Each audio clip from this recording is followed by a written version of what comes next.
As you approach the blacksmith, you hear him angrily mumbling to his anvil. I swear on my name, one day he'll pay. Oh, it doesn't matter. Not at this point. Now I'm here and happy. It's just an old habit of mine. His eyes say otherwise. Something is clearly on his mind. It really doesn't matter. What matters is that you've invited me to your village, and I can now hammer away in peace and safety. You're not giving up, are you? Fine. I'll tell you. I really loved me village and me people. When the army marched through our lands, I thought the All-Mother herself had blessed me. I got a contract to forge soldiers' weapons. But something went wrong. The weapons weakened instead of getting harder. So the army blacksmith accused me of treason. They didn't hang me because my people demanded a fair trial. But there was no time for one, so the army burned down my workshop and told me to leave. I had no choice. It was that or the noose. This anvil is the one thing that survived the fire. No, I don't care about that. It was so long ago. It's just a habit of mine. Whenever I work on weapons, I like to get angry. And then I force myself to care. And you get the gist. My only regret from those days is that I didn't get the chance to say goodbye to me beloved Silence. He quickly realizes that a question is forming in your mind. Silence. His eyes sparkle as he starts to tell the tale. She was the most beautiful person I have ever met. We would only meet at night, near the water. She didn't speak, true, but we understood each other very well. I miss her every day. So please, forget what I told you considering the other blacksmith and all that treason. It really doesn't bother me anymore. But Silence, if you ever meet her, please tell her I'm here.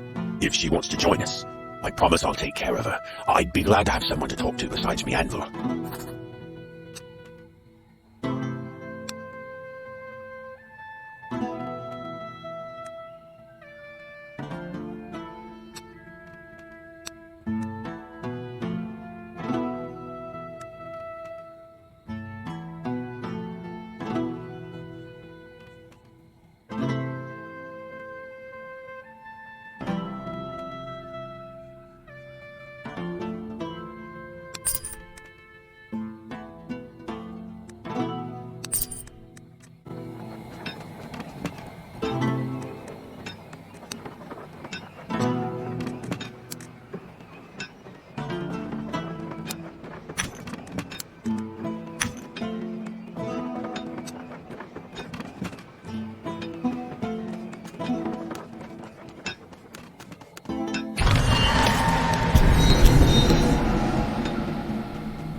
The ringing sound of clashing swords grabs your attention as you walk through the weirdness. You approach, but you find a campsite instead of a battlefield. Several men drink mead, as if nothing of note was happening around them. Others battle monsters, and something about the movement and behavior of these beasts seems strange, until you notice a druid chanting something near the campfire.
As the flickering light of the rear candle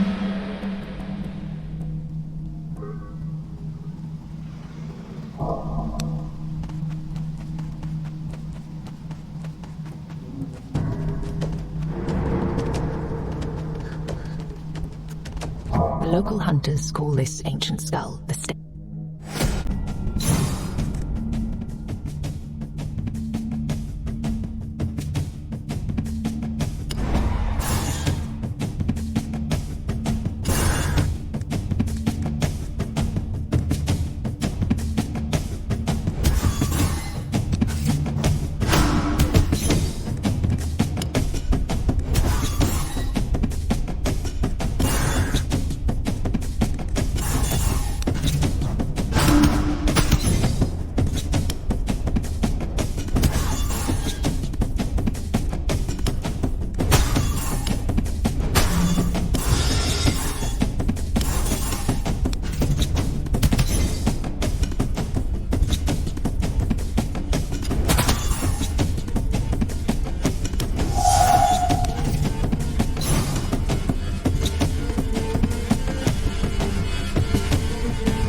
find an elderly archer sitting near a small fire. He tends the flames with care and tenderness. Oh, a visitor. I haven't seen a friendly human face for a long time. It's getting lonely out here. With a gesture, he invites you to sit with him. Beautiful, isn't it? The question shouldn't be who I am, my friend. The question should be who I was. Because right now, I'd say I'm pretty much nobody. Not much. I tend to the fire and watch over this place. Since I failed to fulfill my task, I need to sit here and watch the fire. I don't want to, but I have to. I'm certain something terrible will happen if I stop. Well, that's definitely a story for another time, but I do appreciate you asking. As you sit by the archer, you notice that this fire doesn't behave like a regular fire. It has the power to push weirdness away, just like a menhir or a weird candle. Moreover, you suddenly notice that the man's legs are rooted into the ground with blue veins. The veins stretch from his feet into the fire pit. You form a question in your mind, but when you look into the man's eyes, you realize there's no point in asking it. His gaze is absent, and his movements are barely noticeable. You decide to leave it for another time and turn your eyes towards the fire. The flames flicker with a weird, magical rhythm.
Early explorers of Avalon found many springs with supernatural properties, including ones that could heal. Not many of these miraculous creeks are left these days, since most were drained dry to provide water supplies for Arthur's soldiers. You immediately feel refreshed. As the waters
You enter a small glade, quite unique in the way its grass reflects the surrounding weirdness.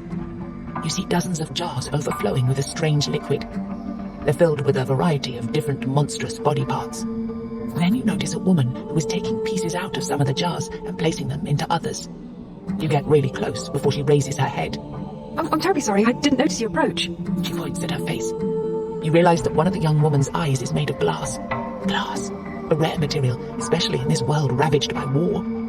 Sight-related issues. She chuckles nervously and takes an enormous hand out of one of the jars. She starts scratching her head. Welcome to my dominion, the altar of knowledge, as I call it, as this is the place where knowledge is born. Many of my potions are still in development, I admit, but I think I could give you a very special potion in exchange for the most valuable component you could provide me with. Gold, of course. Unfortunately, I only have enough ingredients for one of these, so choose wisely.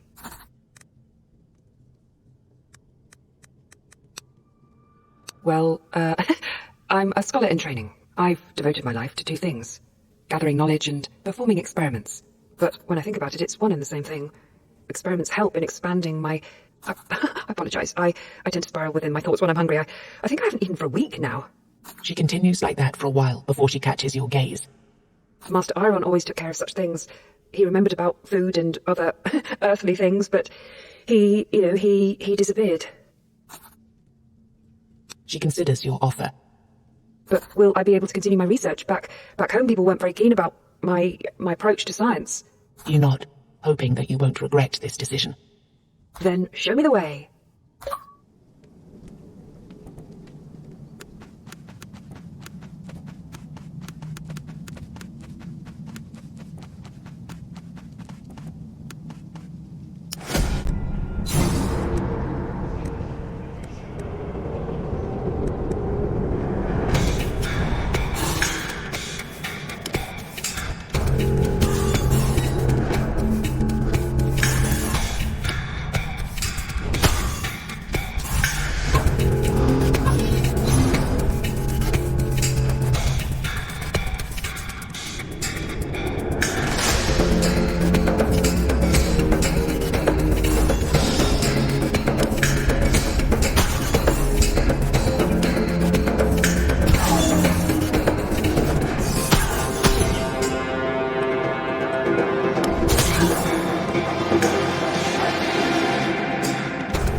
He holds one weapon in his hand and has one weapon on his back.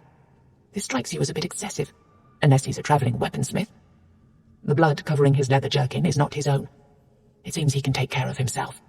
Before you get any stupid ideas, I used to be a master-at-arms at Halfway. Trained many young warriors there. If you've gold to spare, I could teach you a thing or two.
Wandering around, you notice that the plants on the ground around you are more like muscle tissue than typical vegetation.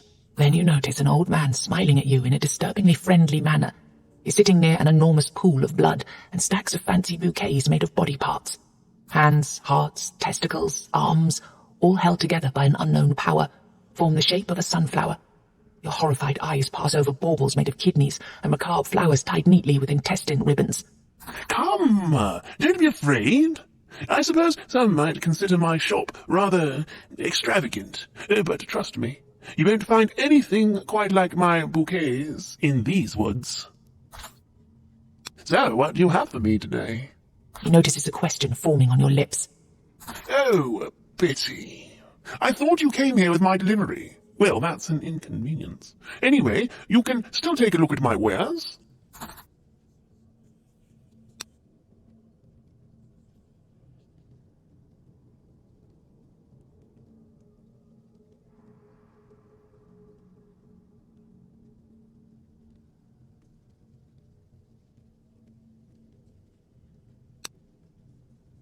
A splendid choice. I guarantee you won't regret it. These were preserved with care and the expertise of my years of experience, so they should last for quite a while. The man's joy quickly turns to sadness. With teary eyes, he continues, Yes, this bouquet would have been a perfect gift for a special lady, one that's dear to your heart, if only... He sobs for a while. Then, with a shaky voice, he explains, Bouquets have a purpose. They were invented for a reason. But that purpose has disappeared from this world. Nobody needs them anymore. Everyone says there are more important matters at hand. We just don't live in the right times for vanity and joy. And that's what bouquets are all about, right? He tries to collect himself. But I won't give up. I need to believe that all is not lost. And I do have a favor to ask of you. There is a lady out there, the fairest maiden of them all. I've only seen her once, true, but I know that she's the one for me. There's no doubt in my mind. Her presence by my side is all I dream about. Her beauty is all I can see. Please, I beg you, take the bouquet. When you meet her, the love of my life, she's bound to notice that it was made especially for her. Let her know that there's someone in this world who won't ever stop dreaming about her.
The golem collapses and shatters into thousands of pieces at your feet.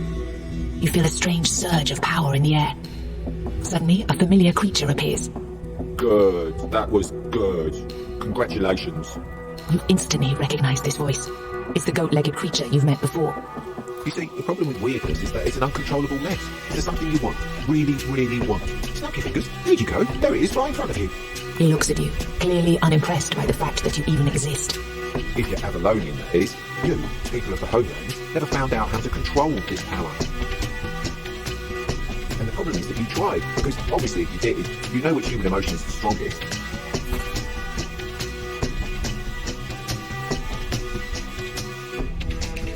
Yes, and every answer was correct. All of these emotions made an impact on the force that surrounds us, that envelops this island, and it tried to give back.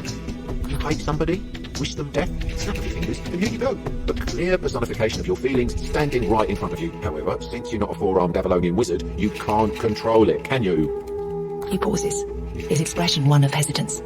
Maybe he said too much. Anyway, as I've said before, good job. There are 3 more of those for you to get rid of, and then we can call it a day. This time, in this timeline. Also, another path open for you, with another surprise at the end. Oh, and before you go, I have even more good news for you.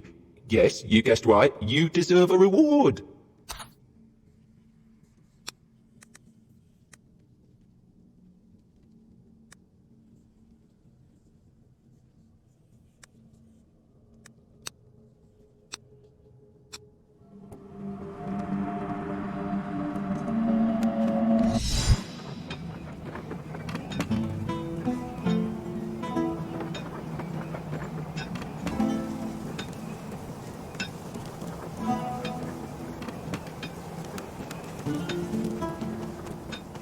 You did it, didn't you? You've slain the beast.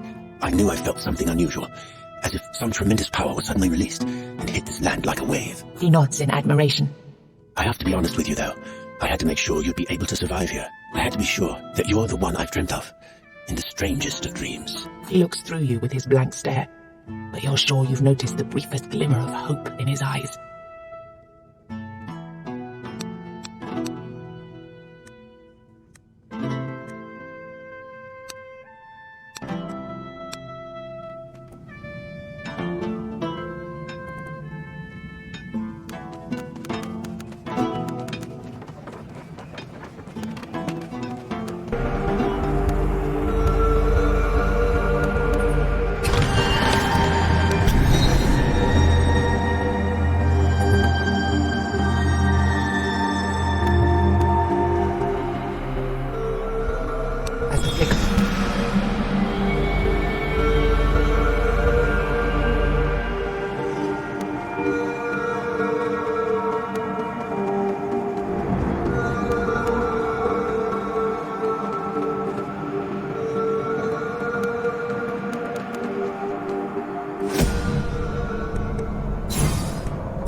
Oh, it's good to see you, stranger, but maybe we shouldn't be strangers anymore. I'm Greggy. But anyway, you know what? I'm sick of this place. I'm stuck here, forced to eat my instruments. Can you believe that? I'm getting really annoyed. It's high time I went out and earned some coin somewhere. You sense that he places a heavy emphasis on earning some coin.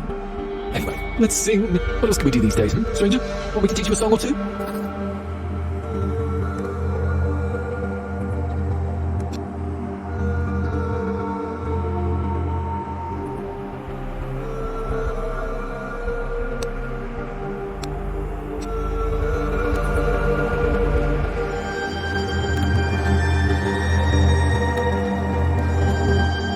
As the flicker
Could a lively tavern in the middle of nowhere be anything more than a weirdness-bloomed mirage? Even if the building is real, who would dare to party in such a place at such a time? People inside the tavern welcome you to their table and invite you to play with them. However, the game isn't cheap.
Something moves at the edge of your sight, something small and humanoid. With your weapon ready, you move deeper into the woods. Then you hear a squeaky voice coming from the darkness. Quite unique you are. A small, pale and seemingly ancient woman emerges from the shadows. She looks at you with a mysterious smile and a keen gaze. Nobody has come to see me in a long time. Well, the one thing I certainly am is old. Perhaps as old as time itself. But it doesn't matter. Want some candy? Her gesture clarifies that by candy, she means the small creature, vaguely resembling an octopus, which she clutches in her hand. I knew it. You're just like the others. That's a test for every creature I come across. He is my favorite being in all of creation. He doesn't talk, but I feel that you'll be stuck in this place for a long time. You might learn some manners eventually. The woman hides her hands behind her back. Now, I have something for you. Pick a hand.